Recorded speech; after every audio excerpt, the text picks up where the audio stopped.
আপনারা আমাদের বিবৃতি দেখেছেন। হ্যাঁ, বিবৃতিতে ডিপ্লোম্যাটিক ভাষায় যতটুকু একটি দেশকে বোঝানো যায় সেটা আমরা বলেছি, চেষ্টা করেছি। এবং এর আগে আমরা কিন্তু বারবার বলেছি যে ভারতের অবস্থান পরিষ্কার করতে হবে, যে বাংলাদেশের সাথে তাদের সম্পর্ক তারা কীরকম চায়। একজন সাজাপ্রাপ্ত আসামি যখন ভারতের মাটিতে বসে এই ধরনের কথা বলে এবং ভারত সরকার সেটা অ্যালাউ করে, তখন অবশ্যই বাংলাদেশি এবং বাংলাদেশের মানুষের জন্য একটা উদ্বেগের জায়গা তৈরি হয় যে আমাদের ভবিষ্যতে আমাদের সম্পর্কটা কোথায় গিয়ে দাঁড়াবে। তো আমরা এটা হচ্ছে আওয়ামী লীগের পুরনো একটা চরিত্র, যে যখনই শেখ হাসিনা যখন বাংলাদেশে 17 বছর ধরে দমন পীড়ন করেছেন, তখনও কিন্তু আওয়ামী লীগের সময় কোনো ঘটনা ঘটলেই একটা মানে এখানে এক্সট্রিমিজম, টেররিজম এই ধরনের একটা ন্যারেটিভ তৈরি করার চেষ্টা হয়েছে। তাদের খুন, গুম, তাদের এক্সট্রা জুডিশিয়াল কিলিং, তাদের বিচার বহির্ভূত হত্যাকাণ্ড যখন যে সময় তারা করেছেন, সেগুলো যখন ঢাকার একটা সময় হয়েছে, তখন সেগুলো ঢাকার জন্য তারা এক্সট্রিমিজম নিয়ে এসছেন, জঙ্গিবাদ নিয়ে এসছেন। এই জঙ্গিবাদের তত্ত্বটা আওয়ামী লীগের পুরনো নোংরা পলিটিক্স, এটাই তারা এখন বিদেশে মাটিতে বসে আবার নতুন করে করার চেষ্টা করছে। সেটা এখন ভারত অ্যালাউ করবে কি করবে না, আবারও আমি বলতে চাই, আই রিপিট, সেটা ভারত সরকারকে সিদ্ধান্ত নিতে হবে। এবং এটা এই জঙ্গিবাদের তত্ত্ব আন্তর্জাতিকভাবে, জাতীয়ভাবে আওয়ামী লীগের সময়ও মানুষ এটা বিশ্বাস করে নাই, আন্তর্জাতিকভাবেও সেটা কেউ বিশ্বাস করে নাই, এখনও এটা বিশ্বাসের তো প্রশ্নই ওঠে না। বাংলাদেশে এখন জনগণের সমর্থিত, জনগণের দ্বারা নির্বাচিত একটি সরকার আছে, জনগণের দ্বারা নির্বাচিত একটি বিরোধী দল আছে। এখানে কোনোভাবেই জঙ্গিবাদের কোনো প্রশ্নই ওঠে না। এটা আওয়ামী লীগের একটা পুরনো তত্ত্ব, আন্তর্জাতিক মহলে অ্যাটেনশন পাওয়ার জন্য এটা করা হচ্ছে।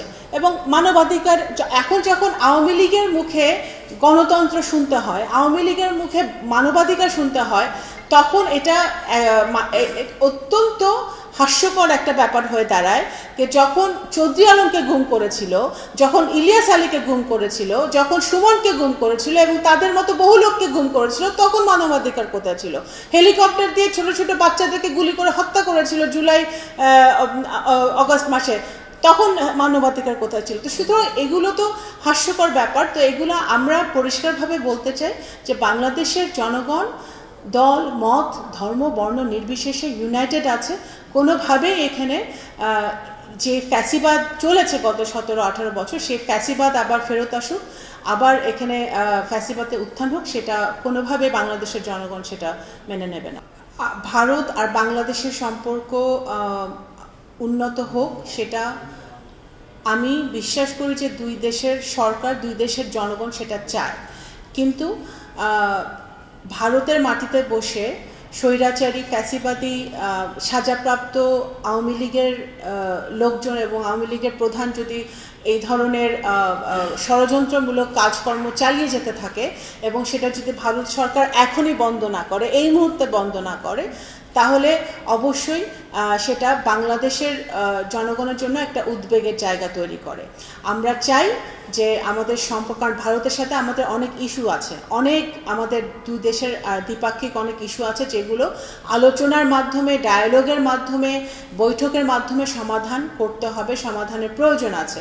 সুতরাং অবশ্যই আমরা বসতে চাই, আমরা আলোচনা করতে চাই, এবং সেইটির সিদ্ধান্তটা ভারতকে এখন নিতে হবে যে তারা এই স্বৈরাচারী ফ্যাসিবাদী যারা সাজাপ্রাপ্ত, তাদের ভারতের মাটির তারা প্রথম কথা আশ্রয় নিয়ে আছে, এবং তারপরে সেই বক্তব্যগুলো তারা এখনও তারা কন্টিনিউ করতে দিবে কিনা, অ্যালাউ করবে কিনা, সেই সিদ্ধান্তটা ভারতকে নিতে হবে।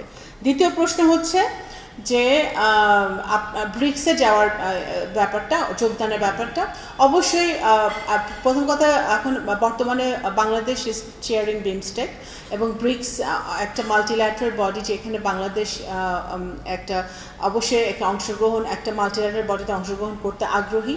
সেই হিসেবে মাননীয় প্রধানমন্ত্রী সেটা অংশগ্রহণ করবে কি না সেটা ওনার ব্যস্ততা, ওনার সময় এবং ওনার সময় উনি বলে দিবে, এবং সিদ্ধান্তটা ওনার নিতে হবে, যে ওনার শিডিউলের উপর ডিপেন্ড করবে উনি যেতে পারবেন কি পারবেন না। দেখেন, একটা দেশের সাথে একটা সরকার, একটা গভর্নমেন্ট টু গভর্নমেন্ট রিলেশনটা বহুমাত্রিক হয়। এখন আমরা যদি এখন খুনি হাসিনা বা তার দোসররা তো চাইবেই যে আমরা ওই জায়গায় আটকে থাকি।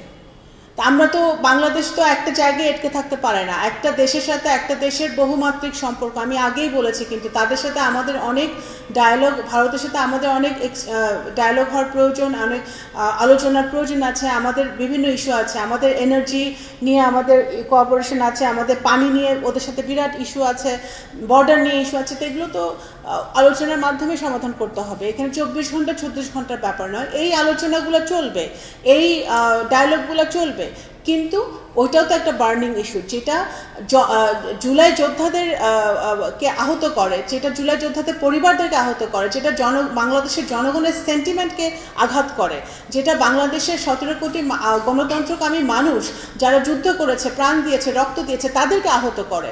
সেই জায়গাটায় ভারতকে আরও বেশি সংবেদনশীল হতে হবে, এবং they have to make a very intelligent decision what they want to do in the future.